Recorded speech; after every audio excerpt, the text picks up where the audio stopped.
자, 다시 한번 보시면 문자 도구를 선택하셔가지고 텍스트를 입력하실 수 있는데, 텍스트 입력하시기 전에 보호 여백 먼저 펼쳐 놓으시고, 보호 여백이 안 보이시는 분들은 단추 편집기를 통해서 보호 여백을 옮겨 놓으시면 되고요.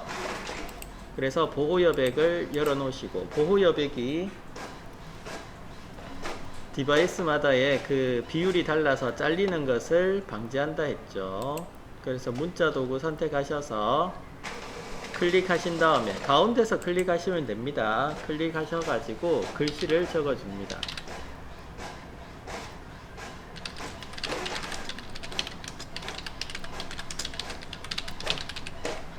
한글은 항상 한 자씩 늦게 나오기 때문에 다 적으시고 난 다음에는 오른쪽 방향키 누르셔가지고 마지막 글씨도 표현을 하시고요. 그 다음 글씨를 적으실 때 문자 도구를 선택해 놓으시면 지금처럼 빨간색 테두리가 생깁니다. 빨간색 테두리는 편집 상태를 의미를 합니다. 편집 상태를 의미하고 있고요. 그 다음에 선택 도구로 바꿔보시면은 파란색 테두리로 나왔죠? 파란색 테두리는 개체를 선택했다는 뜻으로 인지하시면 되겠습니다. 자, 개체를 선택했기 때문에 개체 전체에 대한 스타일은, 서식은 같이 바뀝니다. 좀 전에 문자 도구를 선택하실 때는 편집 상태라서 이때는 서식, 그러니까 글자 크기라든지 글꼴을 바꿔도 안 바뀌어요.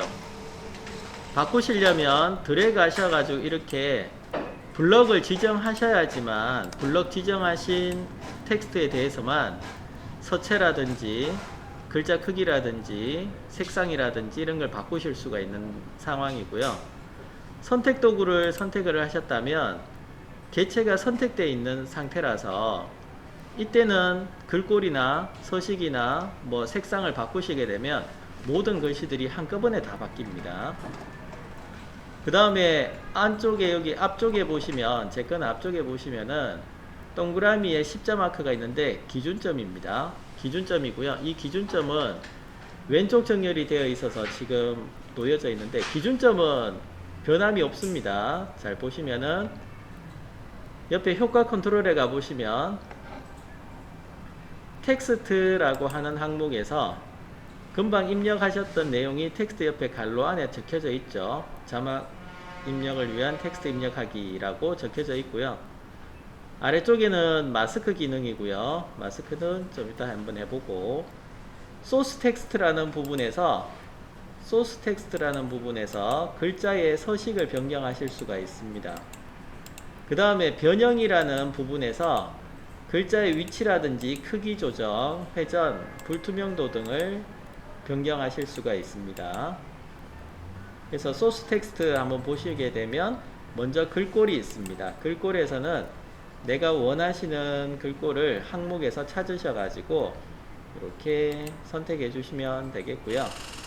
그러면 이렇게 글꼴이 바뀌었죠.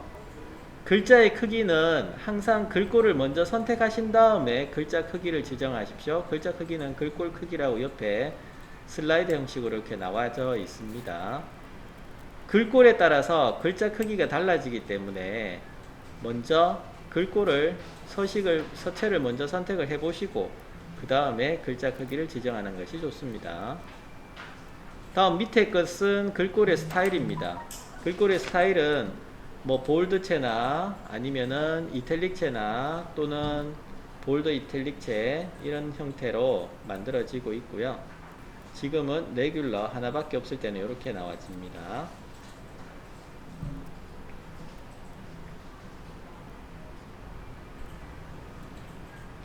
다음은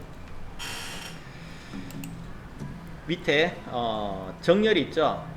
단락 정렬인데 위쪽은 서식이라면 밑에 건 단락 정렬입니다. 단락 정렬에서 왼쪽 맞춤되어 있어서 왼쪽에 기준점에서 시작해서 글씨가 적혀져 있는 거고요. 가운데 정렬 한번 해보시면 기준점은 가만히 있고요. 텍스트 전체가 가운데 정렬이 되었죠. 오른쪽 정렬하시면 반대로 지정이 되겠죠. 이렇게. 자, 두 줄 이상 적으실 때는 전체 문장을 왼쪽 정렬해서 만들어 주실 수 있고, 또는 가운데 정렬, 양쪽 정렬, 균등 배치가 양쪽 정렬입니다. 그 다음에 오른쪽 정렬 순으로 정렬을 하실 수도 있어요. 근데 문장을 두 줄 이상 적을 일이 거의 없죠. 네. 자, 아무튼 우리는 가운데 정렬을 해봤습니다. 자, 옆에 있는 것은 우리가 또 나중에 탭 너비라고 해서 엔딩 크레딧 만들 때 한번 보도록 하고요. 자, 그 다음은 자간입니다. 자간은 글자와 글자 사이의 간격. 이 글자와 글자 사이의 간격을 우리가 조절하실 수가 있는데, 많이 주시게 되면 자간이 벌어지죠. 전체 글자에 대한 겁니다. 줄여주시게 되면 좁아져요. 이렇게 좁아져서 나타나지고요.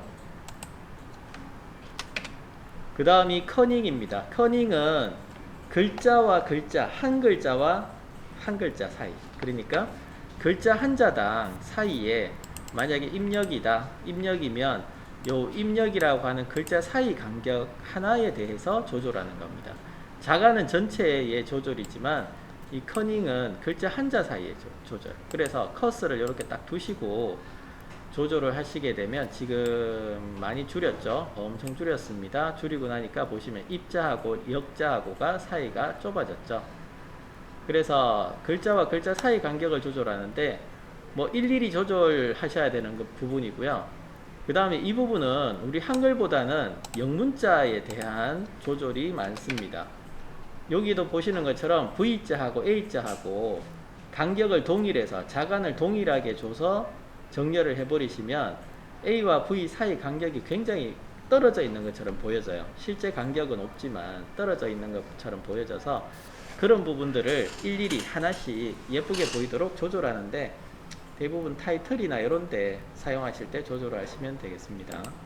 문장 전체에 있어서 다 조절한다, 그럼 끝도 없죠. 그래서 그런 것보다는 타이틀 부분에서 적으셨을 때 어떤 글씨 간격이 좀 커 보인다, 작아 보인다 하실 때 조절하시면 좋겠습니다. 다음은 행간이고요. 두 줄 이상일 때 텍스트가 지금은 한 줄인데 이렇게 두 줄 이상 적었을 때 이 적었던 간격이 너무 간격이 벌어져 있잖아요, 그죠? 이럴 때 한번 보시면 행간을 조절하실 수가 있어요. 많이 주시게 되면 줄과 줄 사이 간격이 벌어지고요. 적게 주시게 되면, 마이너스 값을 주시게 되면 행간이 좁아들죠. 그래서 이런 부분도 마찬가지 타이틀 제작 시에 여러분들이 임의로 조절하실 수가 있습니다. 자, 다음은 기준선 이동입니다. 이 부분은 어떤 부분이냐 하면 전체적으로 주는 게 아니고요. 조금 전처럼 글씨 한두 자에 대해 가지고 이 부분을 조절을 하시게 되면, 자, 이렇게 올라가죠. 적혀지는 기준선을 아래 위로 조절하실 수가 있습니다. 그래서 오르락 내리락 하는 글씨들을 표현하실 때 이 기준선 이동을 이용해서 올려줬다가 멱자는 내려볼까요? 마이너스 값을 주시면 내려가고, 이런 식으로 조절을 하시는 거예요. 예전에는 이런 거 하실 때 그림으로 다 해가지고 한자씩 하든지 뭐 그림으로 해가 오르락 내리락 맞췄는데, 요즘은 기준선 이동이 있어서 이렇게 원하시는 높이만큼 마음대로 맞춰 주실 수가 있습니다.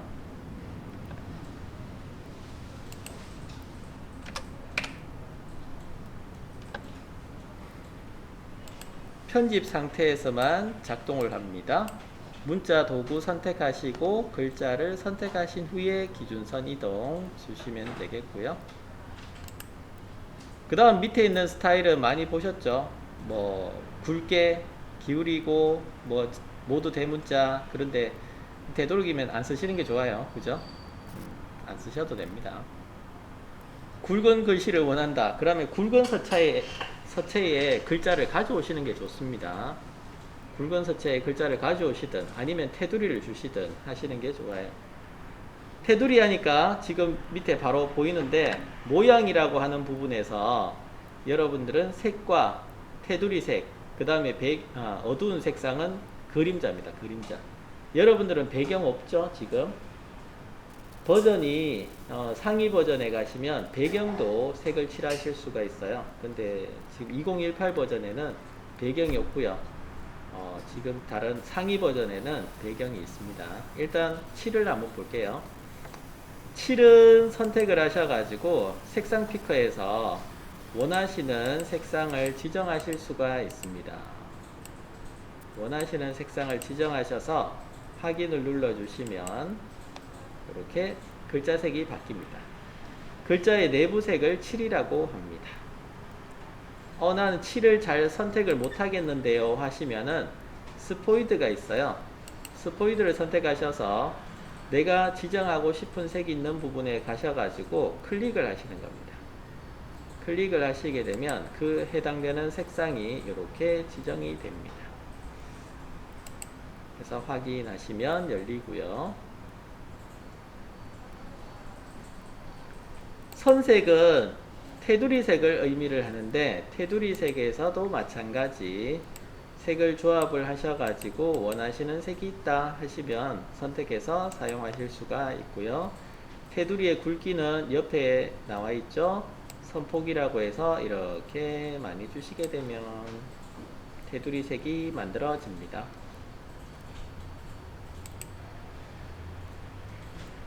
이 기능은 여러분들은 없죠.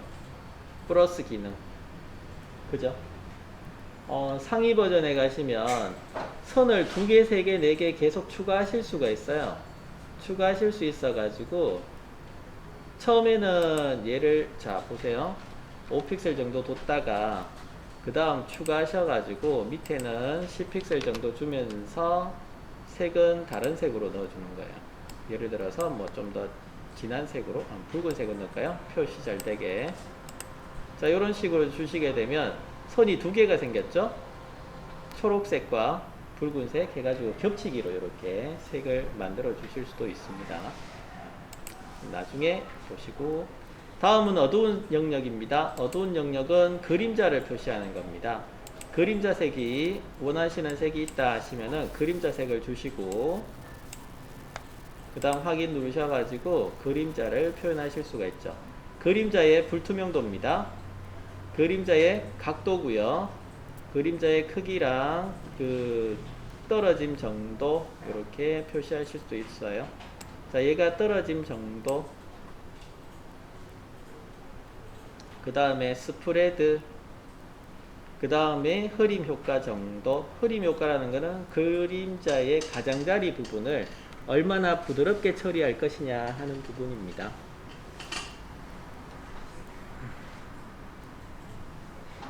지금은 배경이 깜깜해 가지고 검정색이라서 나타나지 않는데 그림자랑 테두리는 주는 게 좋습니다.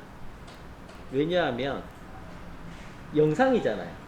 계속 배경 그림이 바뀐단 말이에요. 얘가 바뀌니까 그 글씨가 또렷하게 읽히려면 글씨색만으로는 읽히기가 힘들어요. 배경이 하얀색이다. 하얀 글씨였는데 하얀색이다. 그러면 글씨를 모르잖아요. 그래서 테두리랑 그림자가 있으면 글씨의 가독성이 조금 더 높아져요. 그래서 테두리랑 그림자는 꼭 주는 게 좋습니다. 이제는 뭐 배경까지도 줄 수 있으니까 영향을 더 줬죠. 배경은 원하시는 배경색이 있다 하시면은 이렇게 넣어주시면 전체가 배경이 이렇게 깔리는 거예요. 예전에는 이렇게 깔려면은 사각형을 하나 그리셔가지고 배경 뒤에다가 겹쳐놔야 되거든요. 트랙 위에다가 겹쳐놔야 됐었는데 이제는 상위 버전에서는 저렇게 텍스트 자체에 배경 그림이 있어서 굳이 그런 거 안 만드셔도 되고요. 그냥 배경색만 주시게 되면 글자의 길이에 따라서 배경이 깔리게 되어 있습니다. 여기도 보시면은 뭐 지워버리면 이렇게 배경도 달라지죠. 사각형이었다가 줄이 생겨요. 여기도 마찬가지 흰색 배경을 그냥 주고 싶다. 지금은 반투명하게 되어 있어서 이런데 깨끗하게 주고 싶다 하시면 이렇게 흰색을 깨끗하게 넣어 주실 수도 있고요.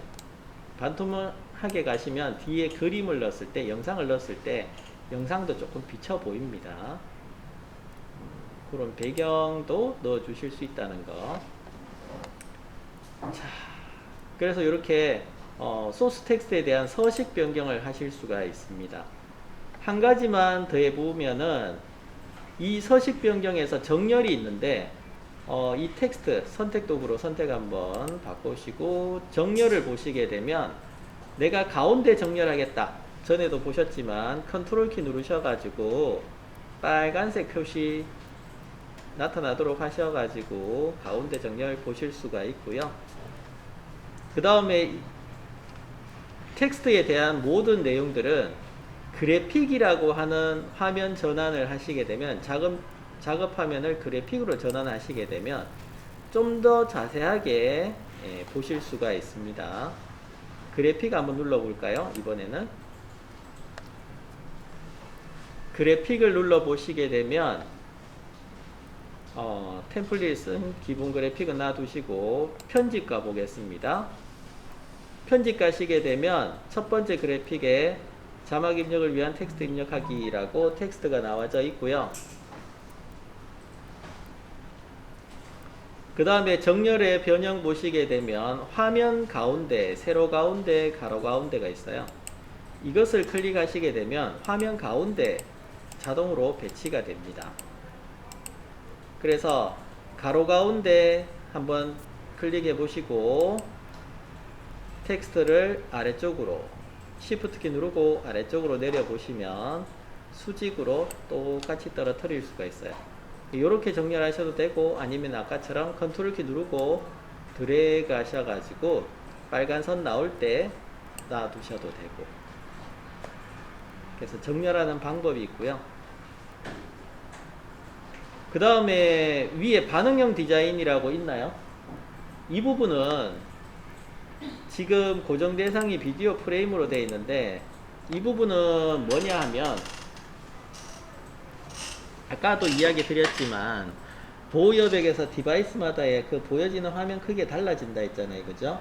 그래서 여러분들이 자막을 보실 때 밑에 자막의 위치, 글자의 텍스트의 위치를 기준을 잡으셔가지고 고정시켜 놓을 수가 있어요. 이게 폭이 좁아진다든가 아니면은 내용이 뭐 화면이 더 넓어져 가지고 보여진다든가 그러한 부분에서 프레임에 변형이 생겼을 때 내가 만들 때는 16대 9로 만들었는데 뭐 보여지는 게 4대 3으로 보여지는 곳에서 본다든가 뭐 또 다른 비율로 보여진다고 할 때 이 자막의 위치가 오르락 내리락 하게 되거든요. 그리고 화면이 잘릴 수도 있고 그럴 때 반응형 디자인이라고 해서 기준을 잡아주는 겁니다.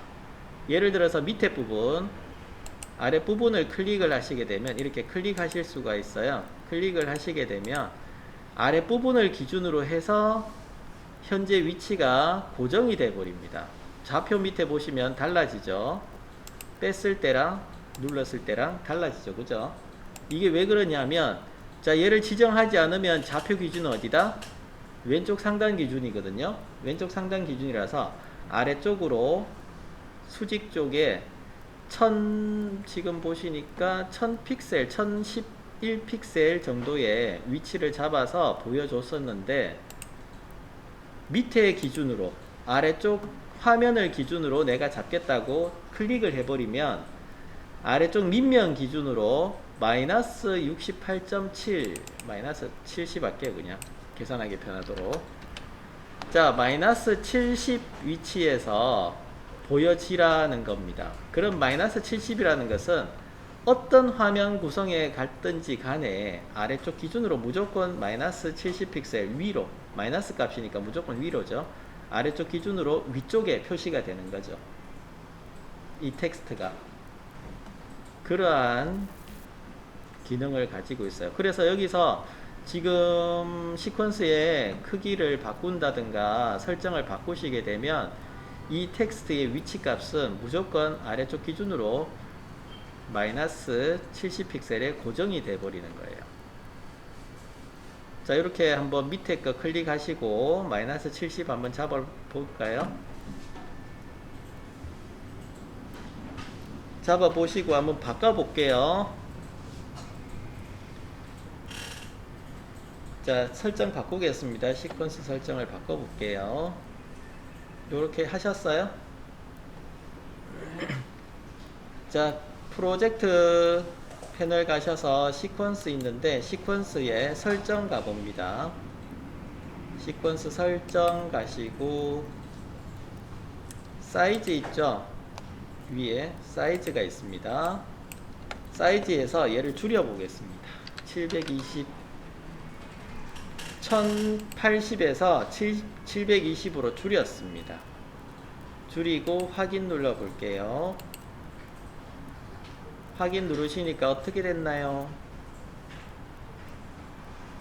이 자막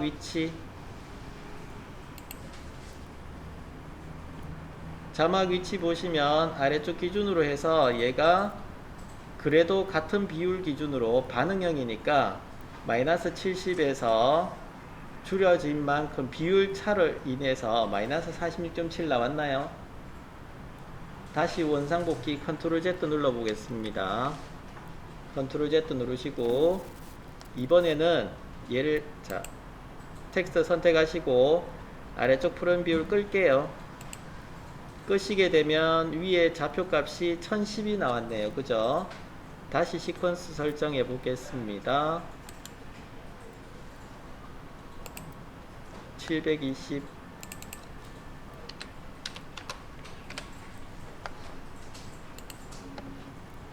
720 잡아 보십시오. 720 잡으면 얘도 지금 반응은 나타나는데 비디오 프레임 잡혀 있어 가지고 반응형 디자인이 잡혀져서 조금은 표시가 되네요. 자, 이런 식으로 위에 화면이 달라질 수가 있는데 그때 화면 달라질 때 얘가 어느 기준으로 작업이 되느냐 하는 것을 나타낼 때 표현을 하실 수가 있어요. 특히 가운데 정렬하셨을 때 얘가 특히 잘 표현이 됩니다. 가운데 정렬하실 때 비디오 프레임 전체를 이렇게 잡아 보셔도 되겠습니다. 이랬을 때 크기를 조절을 하셔도 자, 여기서 설정 바꿔 보시겠습니다.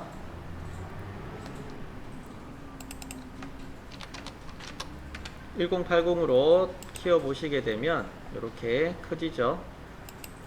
글자도 약간 벌어졌죠. 양쪽에서 당기다 보니까 양쪽에서 크기를 조절하다 보니까 글씨도 세로로 쭉 커졌어요. 위치값도 바뀌었네요.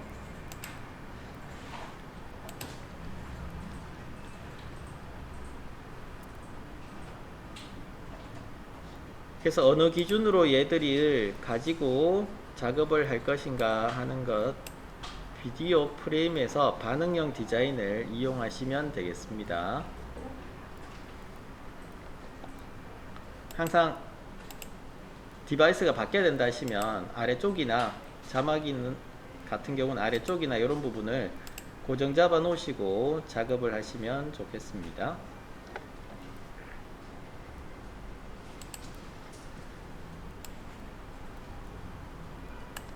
그 다음에 이 자막이 한 개 내지는 두 개 들어가실 수도 있어요. 자, 보시면 자막 클립이 있는데 선택을 하시고요.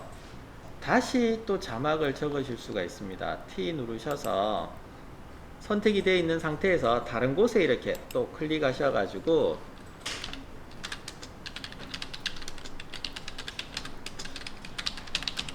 다른 영역에다가 텍스트를 입력하실 수도 있어요. 그래서 다른 영역에 텍스트를 입력하시면 밑에 영역 따로 위에 영역 따로 만들어져요. 얘가 보시면 이렇게 두 개가 되었죠. 클립은 하나입니다. 클립은 하나인데 영상 클립은 하나인데 텍스트는 두 개가 따로따로 놓여집니다. 그죠? 그 다음에 또 헷갈리게 좀 더 해볼까요? 동그라미를 하나 그려보겠습니다. 옆에다가 동그라미를 하나 그려볼게요. 자, 동그라미를 하나 그렸는데 이 동그라미 역시도 클립은 하나인데 동그라미가 들어갔어요.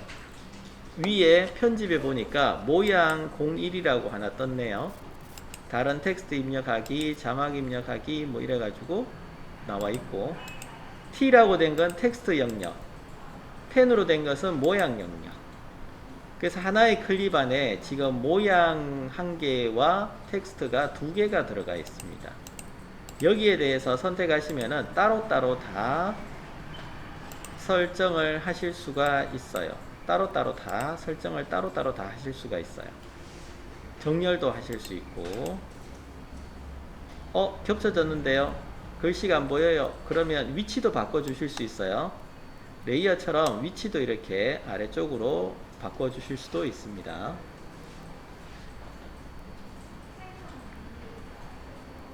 되시나요? 그래서 글을 적으실 때 뭐 이런 부분에 있어 가지고 위치 변경이나 이렇게 클립 하나 안에 여러 가지의 도형이나 텍스트를 입력해서 같이 사용을 하실 수도 있습니다.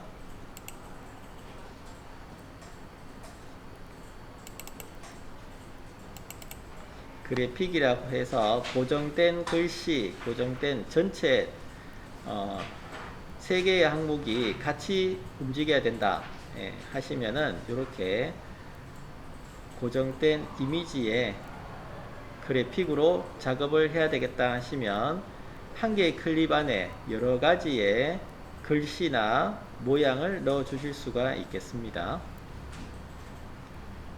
되셨나요? 요거 잘 이해를 하셔야 됩니다.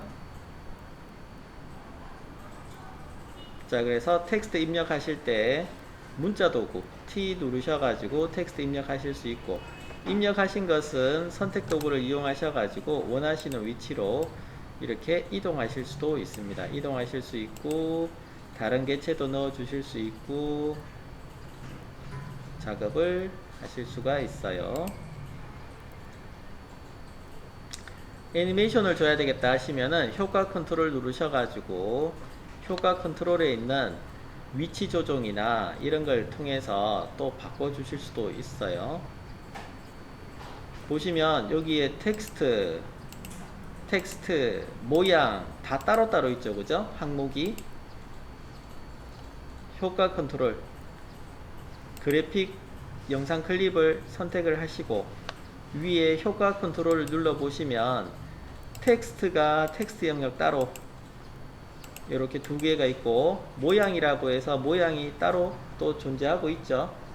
존재하고 있는 밑에 변형이라고 또 따로 있습니다. 이렇게 따로 있어서 이 따로 된 것을 위치 조정, 비율 크기 조정 이런 것들을 키프레임을 넣으셔가지고 여러분들이 애니메이션을 만들어 주실 수가 있다고요. 자, 이 부분 애니메이션 넣는 부분은 잠시 쉬었다가 한번 같이 해보도록 하죠.